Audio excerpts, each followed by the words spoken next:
Come one, come all, nothing but love, nothing but respect. You know what it is, the beautiful Supernova opening.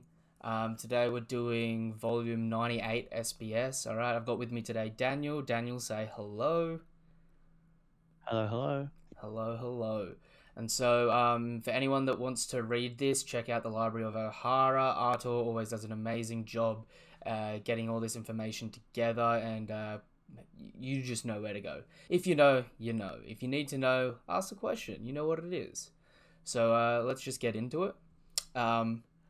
This SBS starts up with question one. We get the reader, Oda Sensei. Who would have thought there would be a UFO in a place like this? The SBS has started. Pen name, a man who has been acknowledged by Higuma. Pretty sure Higuma is the name of the dude that always asks Oda pervy questions. It's always like, show me Nami's Yeah. undies and stuff like that. A bit of a degenerate. Yeah. Beautiful soul, I should say. Oda replies with, wait, what? Hold up. That just seems to be a grade schooler. I got tricked again. Damn it. And he's an 11-year-old by this time. Damn it. And then question 2. Oda Sensei, hello. My mum is flatulent all day around. So I was wondering if she's the user of the Koki no Mi. No, I think that's just her showing her internal organs are in good health. All good. Note, Koki no Mi translate to job fruit, as in getting a fart job. Beautiful Oda.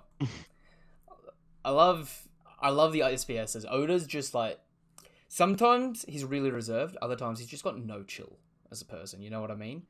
Like, sometimes he can actually just be one of those people that you just like, bro, what are you doing? You know?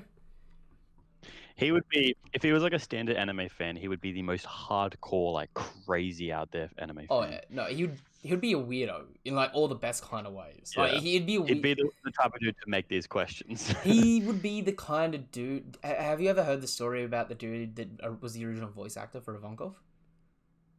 Yes, I have. Yeah. That's just Oda, just chilling in his spare time. one. Question 3. Oda Sensei, hello. According to my grandma, Yamato's birthday is November 3rd. Is that so? Well then, I guess it's November 3rd. So Yamato's birthday is November 3rd. Interesting. Not that we ever know what the date is in One Piece, but okay, it is what it is. True. It's just sort of like the most irrelevant fact. It's like for all the super hardcore Yamato fans to celebrate on the November 3rd. Yeah, it's just like, hey, I share a birthday with Yamato. Whoop whoop. Question 4. Please draw Law's face as he eats umeboshi, Japanese sour plums. You always have to love it when you get like a super stoic character that just looks like absolute gutter trash for some reason. That's what I love about those crazy faces. Yeah. Yeah. I am I holding wanted out. to mention something, by the way. Go for it. This is something really funny that I figured out recently. Robin always calls people by the nicknames that Luffy gives them. So like she calls like Trafalgar like Tra Guy, or like Dofi like Flamingo and things like that. She'll always call people by like the animal or whatever that Luffy recognizes them for. And then there was another one where she when Luffy forgot who Marco was, she was the one to explain it's the one that looks like a pineapple. Mm-hmm. And then Luffy was like, oh yeah. And it's just so funny knowing that like Robin just silently sits there reading and she just knows Luffy's psychology so well that she can just remind him of like the way that he thinks. Do you remember Punk Hazard? When they're going and they're thinking about how they're going to cross the freezing and boiling river? And so Robin and Luffy just sort of like zone out and they're thinking about riding Usopp and Zoro across the river. Like, because they're devil fruit users, they can't swim, so they're just like immediately just like, oh yeah, I'll just ride on them. Robin is just like one of my favorite Straw Hats. She's just such a uniquely fun person. She went from just being stoic, badass, owning, just having a ridiculous presence, to just having the best comedy. Like, she's probably the funniest Straw Hat to me. She's just Luffy but quiet. Okay, next question. This is a question that actually I had seen online and I was interested in. I'm really, really curious to see how Kid Killer's first love, shirt on Doruyanakia, tongue twister there for me. Looks like. I wonder what kind of face she does have. I bet she's a real cutie. And so this, if you haven't heard about this before, this is the person that Kid and Killer were in love with when they were kids, right? And she dumped them after they laughed because she spilt some udon curry on her shirt. Mm-hmm. The way it's translated here Right. made it sound like she was dating both of them at the same time. Yeah. And then just got fed up with it when they both laughed. Which, by the way, imagine that. You're like, what, 8 years old? And then you've just got this kid sitting across from you, you spill your stuff, and all you hear is, fwa, fwa, fwa, fwa, fwa, fwa, fwa, fwa. You'd actually be like, Killer, get out. Go home. You're not welcome here no more. Just get out. Put that mask on, hide your face. It a little bit interesting to me. Moving on, we've got question 6, right? So, Oda Sensei, hello. Just recently, I used Conqueror's Haki on my 1-year-old little sister, but she just laughed. Why is that? That is because she possesses the qualities to be a king. So, does that just imply that you just... I know it's a joke, but like, does that just imply you just can't use Conquerors on someone that's got Conquerors? Like, it doesn't knock them out? Reading into that a little too much there, am I? I mean, I don't know. I think it's just a meme. I mean, I agree, but we've never seen a Conqueror's Haki user be knocked out, have we? By Conquerors, at least. Yeah, that is true. It's just like, your de facto is so strong that you just can't be knocked out. Which is cute. Yeah. I guess I could say that you have to have a certain level of willpower to have Conquerors, and therefore, if you have that certain level of willpower, you probably won't be knocked out by somebody using Conquerors. That's right? fair. Whereas if you don't have Conquerors, you have a much bigger chance of having less willpower. That is definitely fair. Here we go. Question 7. Ooh, a little bit of hiccups there. Odachi, in chapter 977, in that scene after Nami hugs Jinbei, I spotted Sanji biting onto a handkerchief while going like grrr or out of jealousy. Wow, I'm amazed. Well done on spotting that. Since it was cut off by the page format, you might have to use your imagination a little bit. This Sanji is very well hidden. Good job. And so Oda draws what he would have looked like in that full panel. I love Oda's attention to detail with little stuff like this.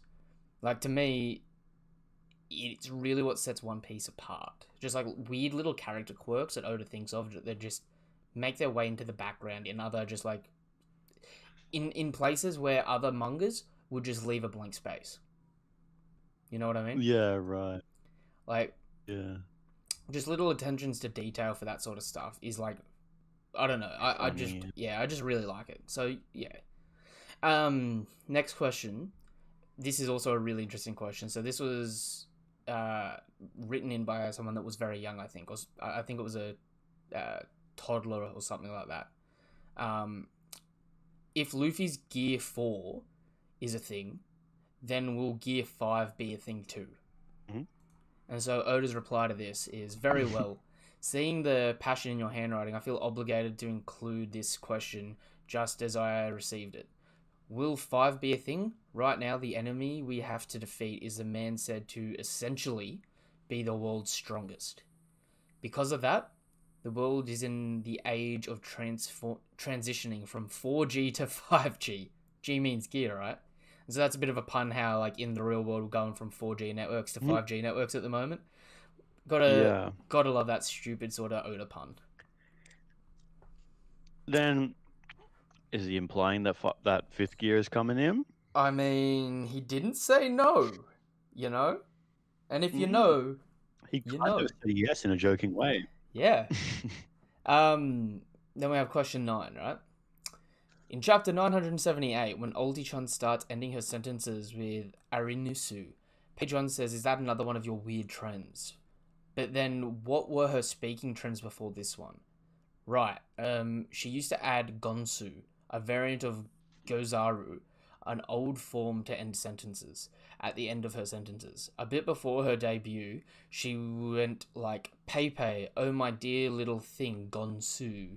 Right now, she seems to be using Arunsu, variation of Arunsu, a way to end sentences usually associated with courtesans in old Japan. So that's just like a little Mm-hmm. bit of interesting detail there, just like cool little tidbits. Nothing Mm-hmm. super impactful. I think we've got some more impactful stuff coming up. But yeah, it is what it is. You know what I mean? I can Then see a pretty impactful. then we jump to question 10. Hey everyone, so I made a little blunder. I lost a postcard. Or was it a letter? A reader sent to me. Sorry, but it's fine because I remember the contents. It was from a fellow with the pen name Iyakun, who asked me to take a look at his YouTube channel. It seems he does videos where he crafts One Piece figures. I thought I recognized one of the figures, and I realized it was because he previously submitted to the Usopp Pirates Gallery. It's pretty fun to think some readers have become YouTubers, so please go give Ian a look. Good luck with the channel. I heard they did a collab with Sandachi, but you're better off not watching that. Then question 11. So I was studying about old mixed baths, and I heard that back in the day, anytime young women would come in, the grannies would protect them because the perverted bastard Odachi would be approaching. Sheesh, you perverted bastard, always getting into trouble. Anyways, just wanted to let you know I'm changing my residence to a bathhouse.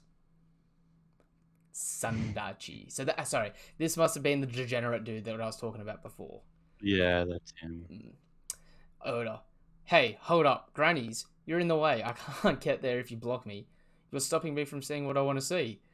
This is infringing on my rights. I won't stand for it. Ouch, wait, hold on. Stop. Stop it with the cock and ball torture. I haven't read this yet, so that's actually golden. And then so he starts screaming, ow, stop, stop, corrupting the SBS. Sunder. This rascal has appeared again. Grannies. Go. I'm not gonna read it out again. But yeah, just doing this sort of thing in typical Oda fashion, you know what I mean? Yeah, it is what it is. It's Oda doing the Oda stuff. But pretty sure from here on out is where we get into some of the really juicy information of this SBS. All right. So, question 12. The Marines have admirals, vice admirals, captains, etc. But while I think the fleet admiral is one at the top, in what order do the others get graded? Right. Now Oda replies saying, now that you mention it, I don't think I've explained before how the Navy is structured. Please see here how they are graded below. Before I comment on that, in an SBS, it was around the 40s when we were in Water 7. Oda actually already gave this information. The difference is this is post-time skip updated ranks for some people. So there's a little bit of change for some of the people here, okay? Yeah. And so, obviously, you got at Fleet Admiral, you've got Akainu. At Admiral, you've got Kizaru, Fujitora, and Greenbull. Vice Admiral, interestingly enough, it still has Garp listed as Vice Admiral, even though he seemingly retired after Marineford. Tsuru, John Giant, Doberman, Oniguma, Momonga, Yamakiji, Strawberry, Bastel, Maynard, Gion, Chaton, Smoker, Comil, lists off pretty much most of them, not all of them.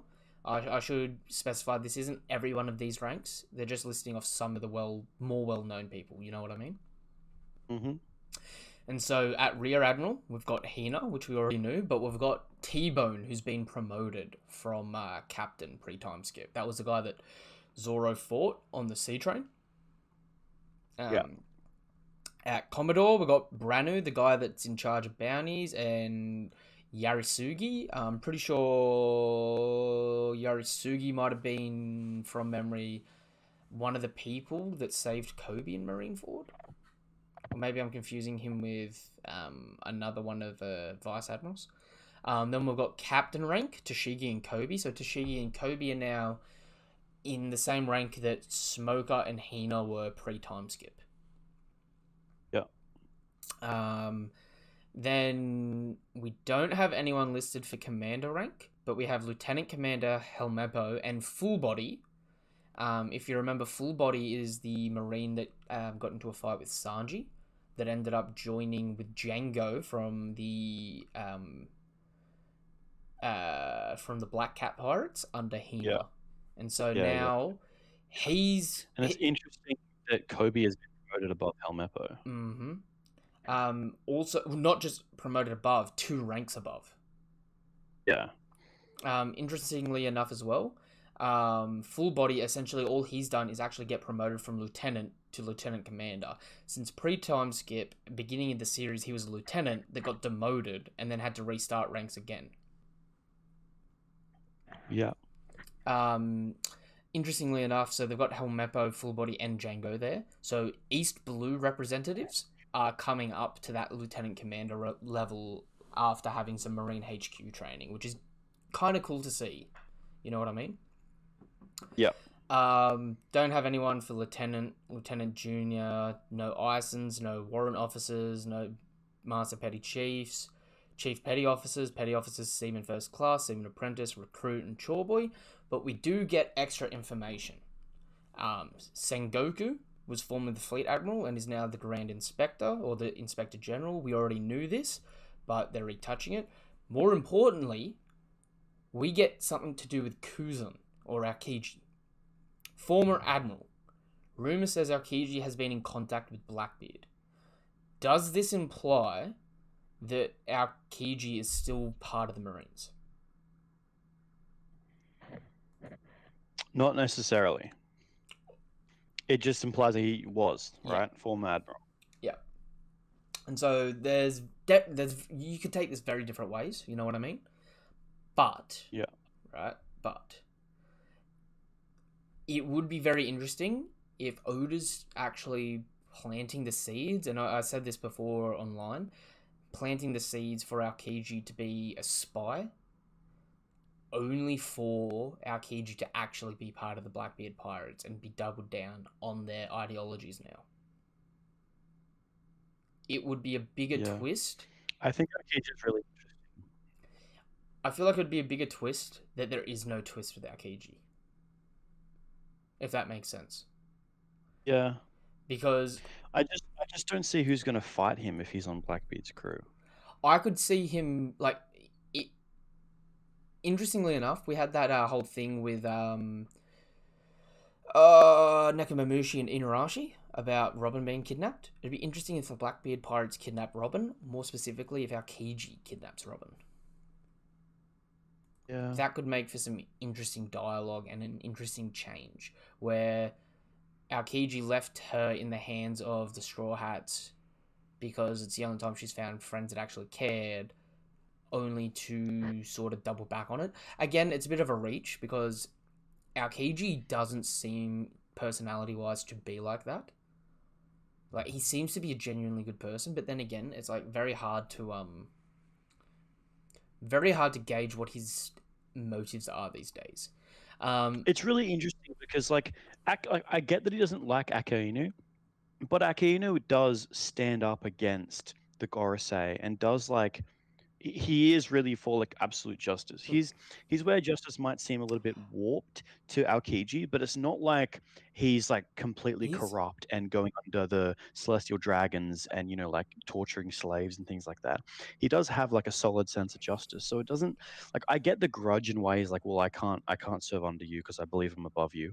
I understand that, but I don't see him, like, completely betraying the Marines just because of that. The interesting thing to me with it, right, is you have that set up from the O'Hara incident because Akainu sunk a ship with civilians, but they went there for a buster call. The rules of the buster call is no survivors. And everyone knew that. Just because it was people saying they were citizens doesn't mean a thing. It was a buster call.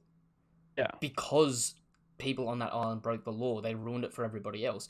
And more importantly, right, Aokiji at that point in time had frozen Saul. He took out a former Marine, right? So he had no qualms dealing with someone he thought was like a reasonably good person.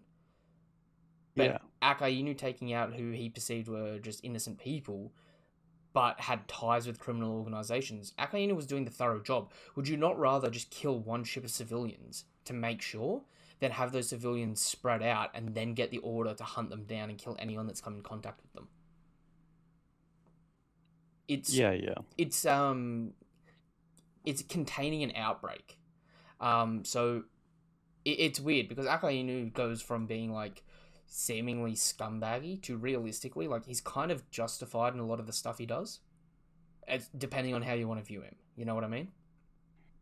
I mean, yeah, he's just following orders, right? And then when he's not following orders, when he's thinking of his own like fruition, he genuinely has like the greater scheme in mind for a positive, in a weird way. Yeah, the idea is to kill the pirates. So then we have X Drake, former Rear Admiral, now Mhm. currently Captain of Sword, but former Rear Admiral. I dare say if Drake joins back with the Marines, he'd become a Vice Admiral, and you'd be up there with the Vice Admirals. Corazon, former Commander. Unfortunately, he never quite got the rank of Captain like Kobe, but that is what it is. So then we jump down, right, to question 13. All the officers of Kaido's pirates are named after card games, right? Yep, indeed they are.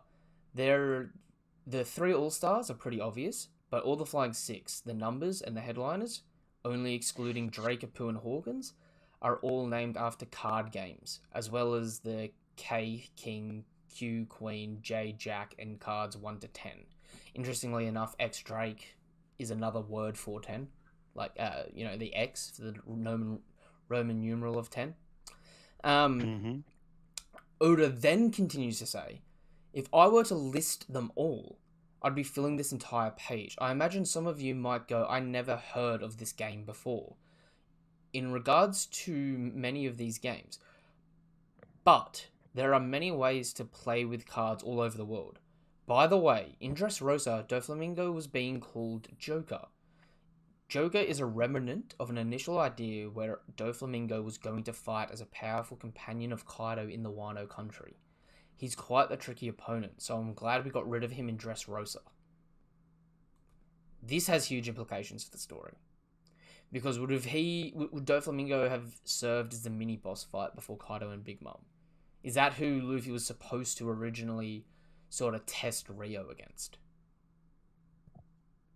Or Honestly, I just think he would have just been like. I think if he showed up in Wano, he would have had a much smaller presence in the series, and I just think he would have been less strong. Or was the Like, he original would have been strong, but he would have been less strong. was the original plan for Jack to succeed in getting him? And what? Getting him? Yeah, remember when Doflamingo was arrested and Jack tried to intervene with the convoy? Well, then I don't know why they would change that. Like, I don't know why he would ride in Jack trying to It- get him and then just not have it work.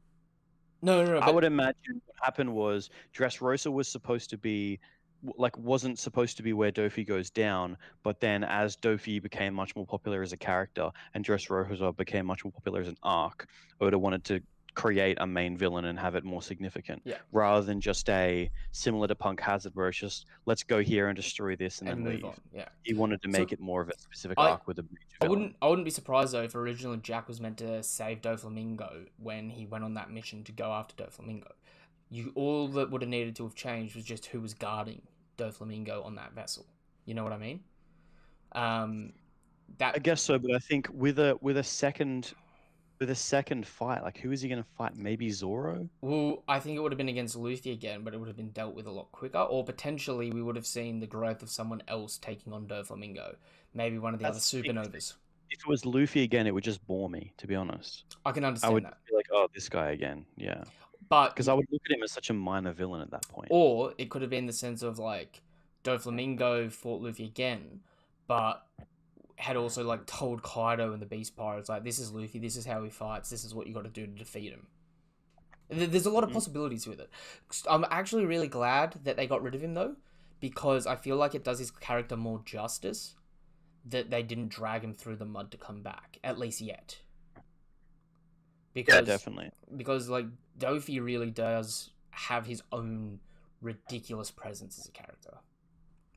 I think if he comes back as a villain, he's just got to come back as like one of the many villains that many of the people on Straw Hat's side fight against. I think Doflamingo comes back in sort of like a crocodile role in some regard at the end to get revenge on the Celestial Dragons. But that's just me.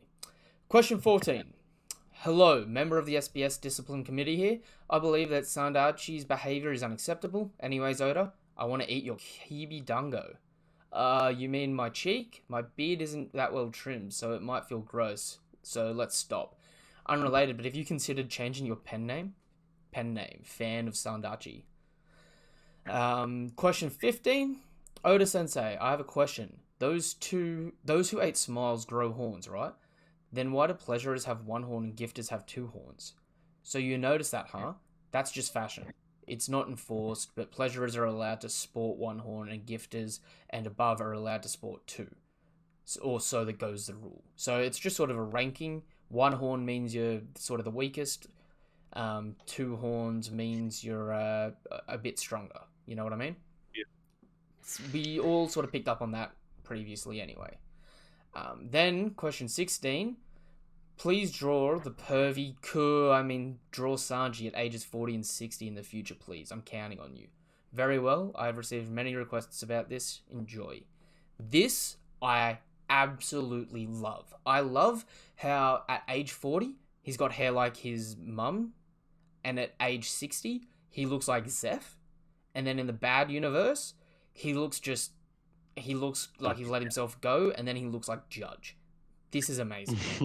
like this really is like one of those situations where like you sort of feel proud for Sanji having looked after the right parental role figures.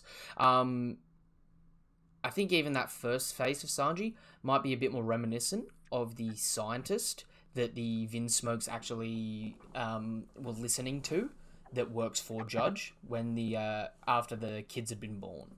Again, really cool, but not much to see outside of just how beautiful it looks. You know what I mean? Interestingly enough, I wonder if all the Vinsmoke kids, when they grow up, are going to look like Judge.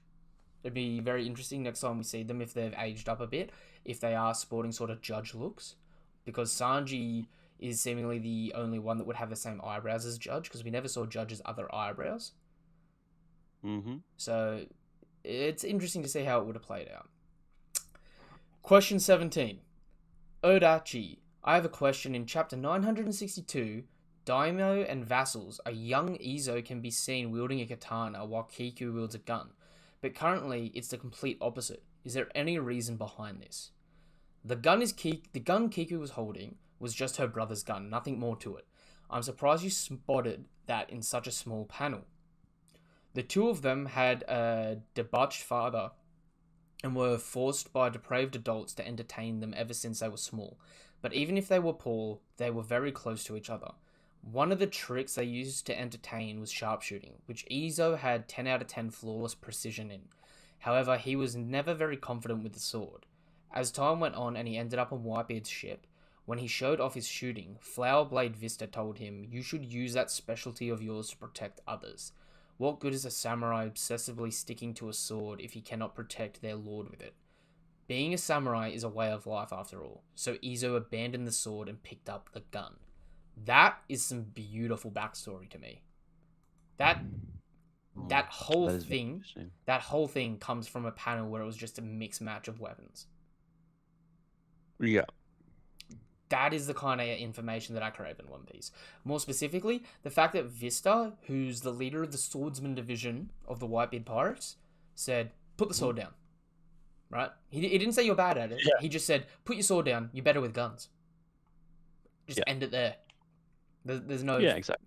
There's no further questioning or further pushing of, oh, you're a samurai, pick up the blade. It's really good to see. And more importantly, it's really interesting to see how far Kiku's come with her swordsmanship. Considering she used to use guns like that back in the day to help out, even if it was just Izo's gun. Yeah, definitely, yeah. Alright, now we get to the last 3 questions. This is the last page, alright? If Zoro, Nami, Usopp, Sanji, and Frankie were to become ability users, what kind of fruit do you think they would have? From pen name 420 Land. Zoro would have Kaido's mythical fish fruit. By the way, this is the first time we've actually seen Kaido's fruit fully named outside of just the fish fruit, where it's the model Seiryu, or Blue Azura Dragon. Very interesting it was released in SBS and not in the main series. Right, so it's not a... It's not a carp, it's an Azura Dragon. Yeah. It follows the same Yeah, theming. Is dragon, that? also known as a blue-green dragon, green dragon, or blue dragon. It's one of the dragon gods who represented the mount of chthonic forces of the five forms of the highest deity. He is also one of the four symbols of the Chinese constellations, which are the astral representations of the Wufang Shangdi. All Right, interesting so stuff. yeah, it is a godlike dragon, Mm-hmm. basically. Interestingly enough, Nami would have gotten NL's Goro Goro no Mi, which, by the way, that would She suit would. her amazingly. She would become literally big mum level of weather manipulation just offhand. Yeah. Plus low gear defense. Plus, right? Just the rumble fruit. She could get the crap beat out of her, and her heart would start back up. And she's good. She's clean. She just keeps moving. Interestingly enough, Usopp would Yeah. have got Blamanco's pocket fruit, which has an infinite pocket space. So you create an infinite dimension with a pocket, so it's like bigger on the inside. Very, Yeah. very good for Usopp. I've seen and I've already defended this one. Okay, Sanji's swim fruit. All right. I know everyone's gonna be like, "Oh, Zoro would get a dragon fruit, or Zoro's sword would get a dragon fruit, right?" Sanji getting the swim fruit is the best fruit he could get because he's already achieved the invisibility, so you don't need to waste a fruit for him to get invisible, right? So with the swim fruit, apart from just being like Mirio or Lemillion from My Hero Academia, so think of this, right? Pika. Zoro had a trouble fighting Pika, right? Sanji literally dives through Pika, kicks him out of the stone from the inside out, just traveling through him. Mm-hmm. Sanji wins that fight, literally neg diffing time. Just speed blitz through, instant win, right? You have Sanji in an indoor fighting situation, like, I don't know, at the moment we're currently in an indoor giant skull dome, right? Literally just falls through the floor, starts swimming through the floor, starts swimming so fast, launches himself out, invisible with the raid suit, mind you, kick an opponent. Like, imagine the kick Sanji did against Oven, right? On someone like Mm-hmm. Queen. Except every time he hits Queen, he's invisible, and then he just jumps back into the wall. What do you do to defend that? How is that not perfect for Sanji's fighting style? A woman in distress dives through a wall, starts swimming through a wall, dives out the other side, grabs her, dives into the wall, swims off with her. I mean, he wouldn't be able to take her with him, right? Well, didn't we see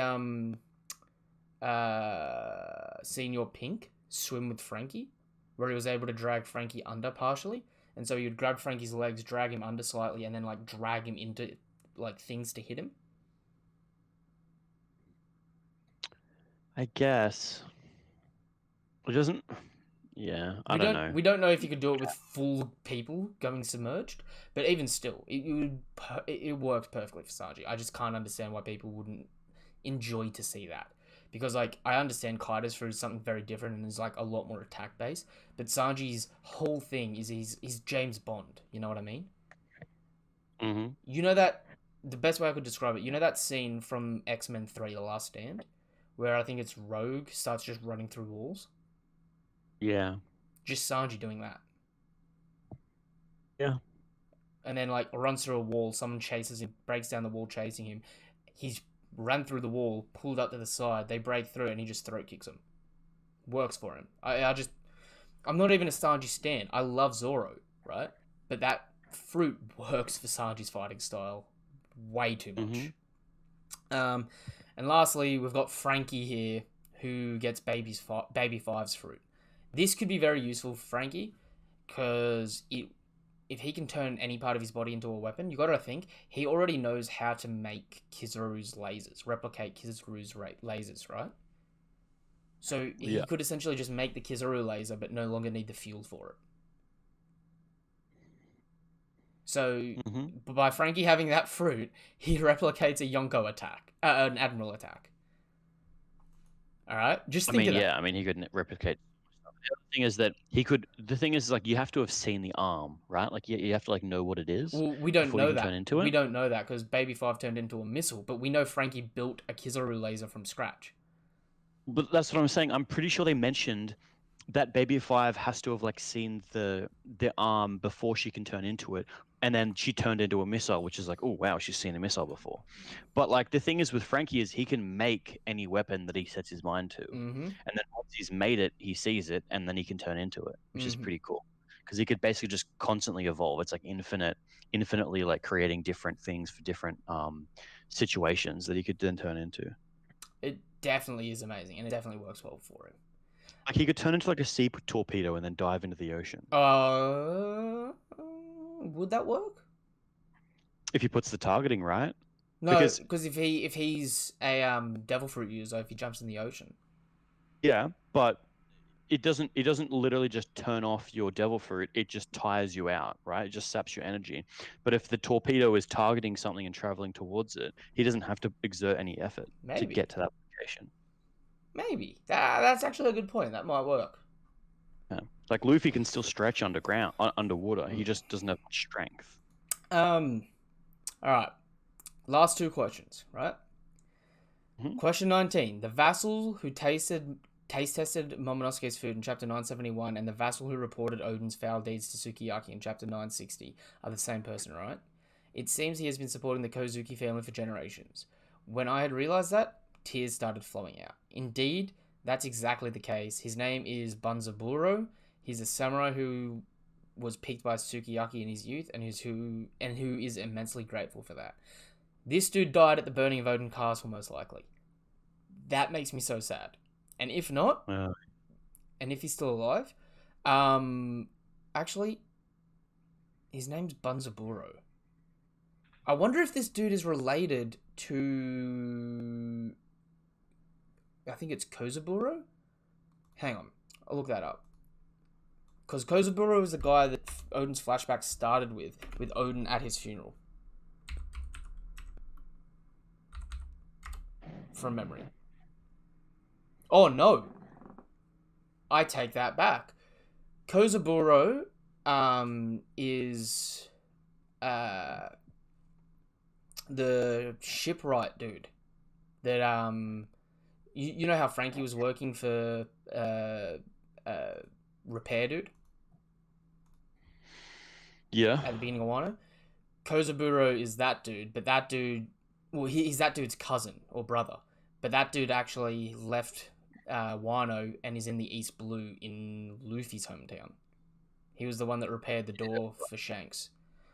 I knew that Right. sounded similar. So look, maybe that's just like an awkward family tie in there where they're related in some capacity, and it's just kind of cool, cool little tidbit. You know what I mean?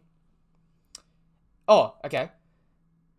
Yeah. Bun can be referred to guard, lookout, which fits his position, while Zaburo is a common name suffix meaning third son. So he might be the third brother of those three. Mm-hmm. So one might have moved out, one might have become the Wano carpenter, and he might have just become an assistant. Because why not? And so we get to the Yeah. end of SBS now. I want to ask you a question: leave or life? That's scary. I don't want to give up lifespan. I pick leave. I'm leaving. SBS is over until next time. Good SBS. Nothing super interesting that came out of this. Outside of like a few people's ranks going up and just a few cool little tidbits. Is there anything that really spoke out to you? No, I thought the whole Gear 5 thing was pretty interesting. Especially with the way this last chapter ended. So, you know. Yeah, I mean, like, it could just be a genuine joke, but at the same time, like, it could very well be Gear. I mean, here's the thing. It depends what Gear 5 is, right? Because Gear 2 put a lot of pressure on his body. Gear 3 put a lot of pressure on his body. So, and then when he learned Gear 4, puts a lot of pressure on his body.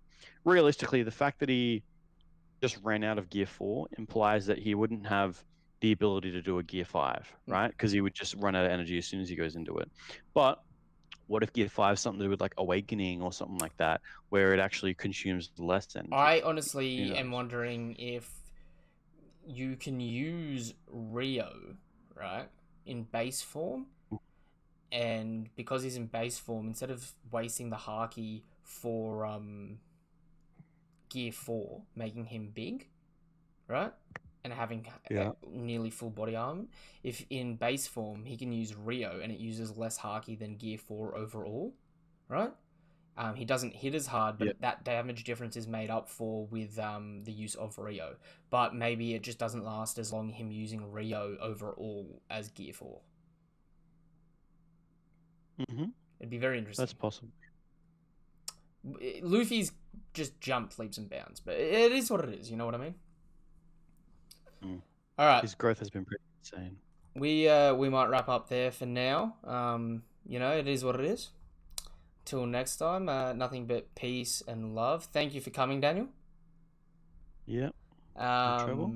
Until next video, peace. Have a good day. If you want to help out the channel, you know what to do. Subscribe button's just down there.